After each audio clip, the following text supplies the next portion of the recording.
তো ক্লাস 4 চতুর্থ শ্রেণীর গল্প কি আছে, নরহরি দাস।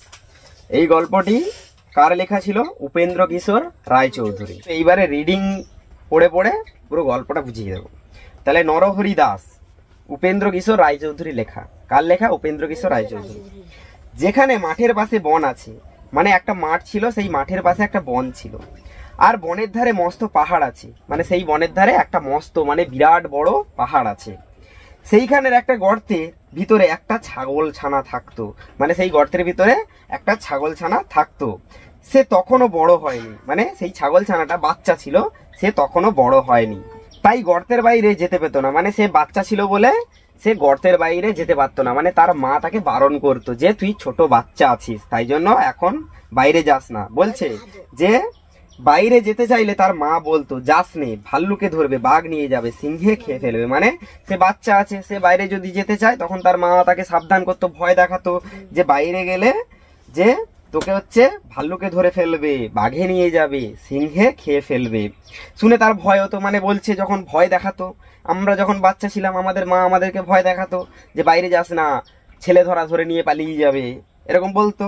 তাহলে তার মাও তাকে এইভাবে ভয় দেখাতো, আর সে হচ্ছে কি করতো না, ভয় পেত, এবং আর সে চুপ করে গর্তের ভিতরে বসে থাকতো, মানে সেই গর্তের ভিতরে সে চুপটি করে বসে থাকতো একটি জায়গায়। তারপর সে একটু বড় হলে তার ভয়ও কমে গেল, মানে ধীরে ধীরে বড় হচ্ছে, ধীরে ধীরে বড় হলে কি হবে না, তার ভয়টাও ধীরে ধীরে কমে যাচ্ছে। তখন তার মা বাইরে চলে গেলেই সে গর্তের ভিতর থেকে উঁকি মেরে দেখতো।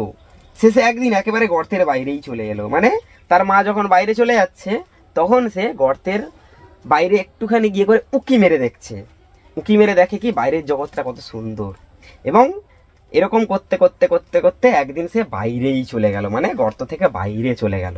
ঠিক আছে, সেইখানে এক মস্ত ষাঁড় ঘাস খাচ্ছিল, মানে সে বাইরে গেছে, বাইরের জগৎটাকে দেখছে, এবং সেখানে একটা ষাঁড় হচ্ছে ঘাস খাচ্ছিল। সেই ষাঁড়টা ছিল মস্ত বড়, মানে অনেকটা বড় ছিল।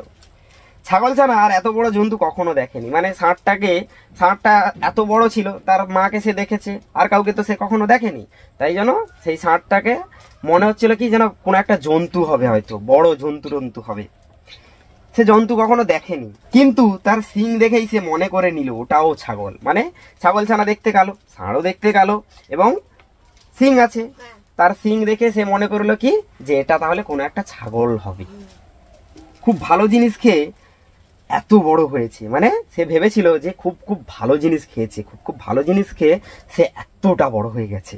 তাই সে ষাঁড়ের কাছে গিয়ে জিজ্ঞেস করলো, হ্যাঁ গা তুমি কি খাও? মানে সে ষাঁড়ের কাছে গেল, ষাঁড়ের কাছে গিয়ে সে জিজ্ঞেস করছে, হ্যাঁ গা তুমি কি খাও যে তুমি এত বড় হয়ে গেছো? ষাঁড় বললে আমি ঘাস খাই। তাহলে ষাঁড় বলেছিল যে আমি ঘাস খাই। ছাগল ছানা বললে ঘাস তো আমার মাও খায়, সে তো তোমার মতো এত বড় হয়নি। মানে ছাগল ছানা বলছে আমার মাও তো ঘাস খায়, কিন্তু তোমার মতো এত বড় হয়নি। ষাঁড় বললে আমি তোমার মায়ের চেয়ে ঢের ভালো ঘাস অনেক বেশি করে খাই। মানে ষাঁড় বলছে যে আমি তোমার মায়ের থেকে অনেক বেশি ঢের ঘাস খাই, মানে অনেক অনেক ঘাস খাই। এবারে ছাগল ছানা বললে সে ঘাস কোথায়? মানে সে এবারে জিজ্ঞেস করছে, তার লোভ লেগে গেছে, আমিও তাহলে ওই ঘাস খেলে আমিও তোমার মতো বড় হয়ে যাব। তাহলে ছাগল ছানা বলছে কি যে সে ঘাস কোথায়? এবারে ষাঁড় বললে ওই বনের ভেতরে আছে। মানে ষাঁড় বলছে যে ওই যে বন আছে, ওই বনের ভেতরে সেই ঘাস আছে। ছাগল ছানা বললে আমাকে সেখানে নিয়ে যেতে হবে। মানে ছাগল ছানা এবারে আবদার করছে যে আমাকে তাহলে সেখানে নিয়ে চলো। এ কথা শুনে ষাঁড় তাকে নিয়ে গেল। মানে ছাগল ছানার আবদার মেটানোর জন্য ছাগল ছানাকে ষাঁড় কি করলো, নিয়ে গেল সেই বনের ধারে। সেই বনের ভেতরে খুব চমৎকার ঘাস ছিল। ছাগল ছানার পেটে যত ঘাস ধরলো সে তত ঘাস খেলো। তাহলে সেই বনের ভিতরে যে চমৎকার চমৎকার ঘাস ছিল, ছাগল ছানাকে নিয়ে যাওয়া হলো, মানে ষাঁড় নিয়ে গেল, এবং সেই বনের চমৎকার চমৎকার ঘাস তার পেটে যত ধরে সে হচ্ছে খেলো। খাওয়ার পরে কি হয়েছিল না, খেয়ে তার পেট এমন ভারী হলো যে সে আর চলতে পারে না। মানে এতটা পরিমাণে ঘাস খেয়ে নিয়েছিল সে আর চলতে পারছে না, পেট ভারী হয়ে গেছে। আমরা কি হয়, আমরা যখন হচ্ছে খাবার খাই, বেশি পরিমাণে খাবার খেয়ে নিলে কি হয়, আমরা চলতে পারি না, পেটে ভরে যায় একদম, কিছুক্ষণ রেস্ট নেই, শুয়ে পড়ি, তারপরে আমরা আবার কিছুক্ষণ হাঁটা চলা করলে খাবারটা হজম হয়ে গেলে আরো ভালোভাবে চলাফেরা করতে পারি, তাই তো? সন্ধে হলে ষাঁড় এসে বলল এখন চলো বাড়ি যাই। মানে সন্ধে নামলো, সন্ধে হয়ে আসছে। সে হচ্ছে তার ইচ্ছে মতো ঘাস খেলো পেট ভরে। খাওয়ার পরে সন্ধে নেমে এলো এবং ষাঁড় কি বলছিল যে চলো এবার বাড়ি চলো। কিন্তু ছাগলছানা কি করে বাড়ি যাবে? সে চলতেই পারে না, মানে এত পরিমাণ ঘাস খেয়ে নিয়েছে, সে আর চলতে পারছে না। তাই সে বললে তুমি যাও, আমি কাল যাব। মানে সে বলছে কি যে তুমি তাহলে আজকের চলে যাও, আমি আজকের আর যেতে পারবো না, আমি কালকের যাব। তখন ষাঁড় চলে গেল। ছাগলছানা একটি গর্ত দেখতে পেয়ে তার ভিতরে ঢুকে রইল। মানে ষাঁড় চলে গেল এবং ছাগলছানা দেখলো যে তার পাশে ওইখানে একটা গর্ত ছিল। সেই গর্তের ভিতরে ছাগলছানা ঢুকে পড়লো। সেই গর্তটা ছিল এক শিয়ালের। মানে ওই যে গর্তটা, সেই গর্তটা ছিল একটা শিয়ালের। সে তার মামা বাঘের বাড়ি নিমন্ত্রণ খেতে গিয়েছিল। মানে সেই দিন সে তার বাঘ মামার বাড়িতে নিমন্ত্রণ খেতে গিয়েছিল, মানে নিমন্ত্রণ ছিল, সে নিমন্ত্রণ খেতে গিয়েছিল। অনেক রাত্রে ফিরে এসে দেখে তার গর্তে ভিতর কিরকম একটা জন্তু ঢুকে রয়েছে। মানে সে বাঘ মামার বাড়িতে নিমন্ত্রণ খেয়েছে, অনেকটা রাত হয়ে গেছে এবং সেই রাতে সে বাড়ি ফিরছে এবং বাড়ি ফিরে দেখে না তার সেই গর্তের ভিতরে একটা জন্তু, মানে একটা রাক্ষস টাক্ষস হবে।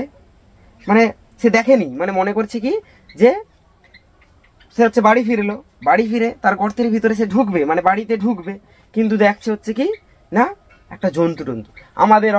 আমরা হয়তো কোনো একটা অনুষ্ঠান বাড়িতে গেছি, আমরা যখন বাড়ি ফিরবো, বাড়ি ফিরে দেখি যদি আমার বাড়ির ভিতরে কোনো একটা লোক ঢুকে থাকে, তাহলে আমরা কি ভাববো?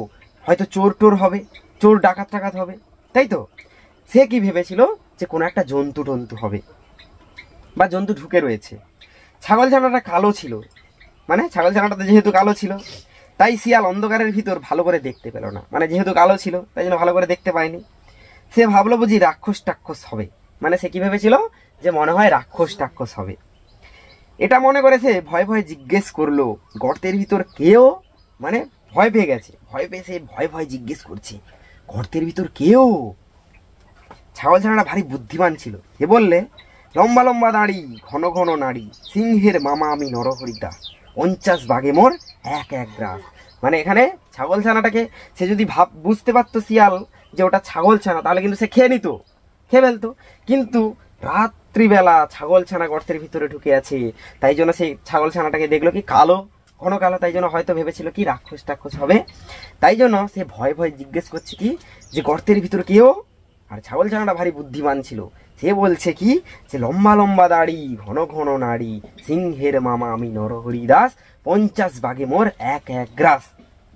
শুনেই তো শিয়াল বাবা গো, মানে এই কথাটা শুনে করে, মানে এখানে ছাগলছানা কি সিংহের মামা দাবি করছে, তাই তো, যে সিংহের মামা আমি নরহরি দাস বলে সেখান থেকে দিয়ে ছুট। মানে সে হচ্ছে কি করলো না, ছুট দিল জোর, মানে ভয় পেয়ে গেছে। সে যদি সেখানে থাকে মনে করছে কি যে আমাকে হয়তো খেয়ে ফেলতে পারে, তাহলে সে হাঁপাতে হাঁপাতে এমন ছুট দিল পুরো একদম বাঘ মামার বাড়ির কাছে গিয়ে থামলো। ঠিক আছে, তো বাঘ তাকে দেখে আশ্চর্য হয়ে জিজ্ঞেস করলে কি ভাগ্নে এই গেলে, আবার এক্ষুনি এত ব্যস্ত হয়ে ফিরলে যে? মানে বাঘ আশ্চর্য হয়ে গেছে, অবাক হয়ে গেছে।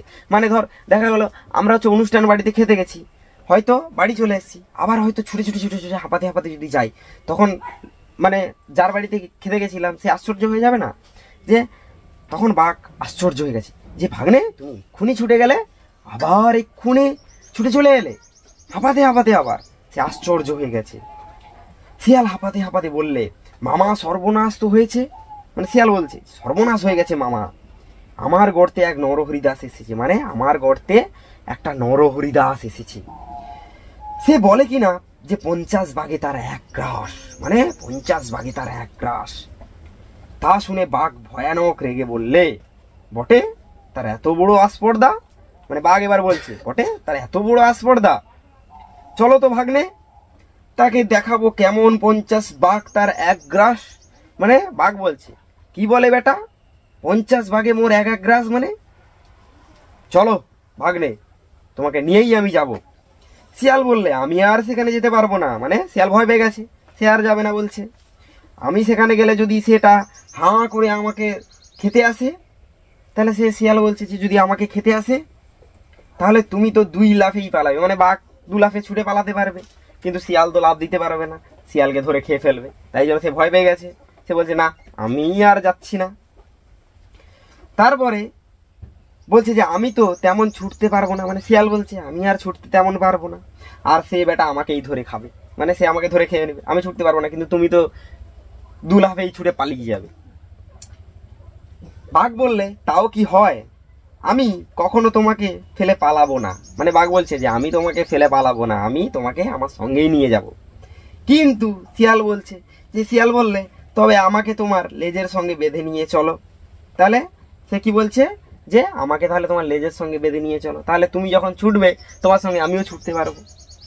তখন বাঘ তো শিয়ালকে বেশ করে লেজের সঙ্গে বেঁধে নিয়েছে, ঠিক আছে। আর শিয়াল ভাবছে এবারে আর বাঘ মামা আমাকে ফেলে পালাতে পারবে না। মানে যখনই বাঘ হচ্ছে শিয়ালকে লেজের সঙ্গে বেঁধে নিল, তখন হচ্ছে শিয়াল বলছে এবারে আর আমাকে ফেলে নিয়ে পালাতে পারবে না, লেজের সঙ্গে যেহেতু টাইট করে বেঁধে নিয়েছে, তাহলে বাঘও ছুটলে আমিও ছুটতে পারবো, আর আমাকে ফেলে পালাতে পারবে না। এমনি করে তারা দুজনে শিয়ালের গর্তের কাছে এলো, আবার সেই শিয়ালের গর্তের কাছে গেল। ছাগলছানা দূর থেকেই তাদের দেখতে পেয়ে শিয়ালকে বললে, মানে ছাগলছানা দূর থেকে দেখতে পেয়ে গেছে, বলছে দূর হতভাগা, তোকে দিলুম 10 বাঘের কড়ি, 1 বাঘ নিয়ে এলি লেজে দিয়ে দড়ি। মানে ছাগলছানা বুদ্ধিমান ছিল, সে বুদ্ধি হিসেবে বললো যে দূর হতভাগা, তোকে দিলুম 10 বাঘের কড়ি, 1 বাঘ নিয়ে এলি লেজে দিয়ে দড়ি। একটা বাঘ নিয়ে এসছিস, লেজে আবার দড়ি দিয়ে বেঁধে। এবারে বাঘ কি ভাবছে যে হয়তো শিয়াল বুদ্ধি করে বাঘকে খাওয়ানোর জন্য নিয়ে এসেছে। তারপর কি বলছে যে শুনেই তো ভয়ে বাঘের প্রাণ উড়ে গিয়েছে। সে ভাবলে যে নিশ্চয়ই শিয়াল তাকে ফাঁকি দিয়ে নরহরি দাসকে খেতে দেওয়ার জন্য এনেছে। তাহলে হয়তো বাঘ কি ভাবছে যে বাঘকে ফাঁকি দিয়ে শিয়াল নরহরি দাসের খাবারের জন্য, খাদ্যের জন্য নিয়ে এসেছে। তারপর সে কি আর সেখানে দাঁড়ায়, মানে কে, বাঘ আর নেই সেখানে। সে 25 হাত লম্বা এক লাফ দিয়ে শিয়ালকে শুদ্ধ নিয়ে পালালো। মানে এমন লাফ দিচ্ছে 25 হাত, আমাদের যে 1 হাত সেটা 25 হাত লম্বা লাফ দিয়ে সে ছুটছে। শিয়াল বেচারা মাটিতে আছাড় খেয়ে, কাঁটার আঁচড় খেয়ে, ক্ষেতের আলে ঠক্কর খেয়ে একেবারে যায় আর কি। মানে বাঘ এমন ভাবে লাফ দিচ্ছে, শিয়াল আঁচড় খাচ্ছে। হ্যাঁ, এইভাবে আঁচড় খাচ্ছে, মাটিতে আছাড় খাচ্ছে, কারণ বাঘের লাফ তো বড় বড়, তাই তো।